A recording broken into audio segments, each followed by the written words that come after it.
অবশেষে দীর্ঘ টালবাহানার সমাপ্তি। গত মৌসুমে I league champion Churchill brothers নয়, খেতাব জিতেছে অ্যান্তোনিও হাবাসের প্রশিক্ষণাধীন ইন্টার কাশি। শুক্রবার এই রায়ের ঘোষণা করা হয়েছে ক্যাসের পক্ষ থেকে। এমনিতেই নানা জটিলতায় বেহাল দশা ভারতীয় ফুটবলের নিয়ন্ত্রক সংস্থা আইএসএল আপাতত স্থগিত রয়েছে। এবার এআইএফএফ এর সমস্যা আরও বাড়ল, কারণ ক্রীড়া আদালত ইন্টার কাশিকে চ্যাম্পিয়ন ঘোষণা করার নির্দেশ দেওয়ার পাশাপাশি বিরাট অঙ্কের জরিমানাও করেছে অল ইন্ডিয়া ফুটবল ফেডারেশনকে। ৩,০০০ সুইস ফ্র্যাঙ্ক দিতে হবে ইন্টার কাশিকে।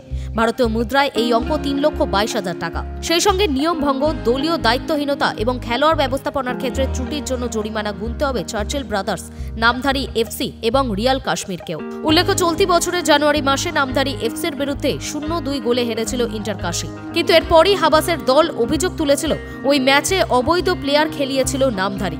বিষয়টি গড়ায় শৃঙ্খলা রক্ষা কমিটি পর্যন্ত। অবশেষে শুক্রবার দ্বিতীয় এবং শেষ দফায় রায় দিয়েছে ক্রীড়া আদালত। আর সেই রায় জানিয়ে দেওয়া হয়েছে ইন্টার কাশিকেই আই লিগ চ্যাম্পিয়ন ঘোষণা করতে হবে।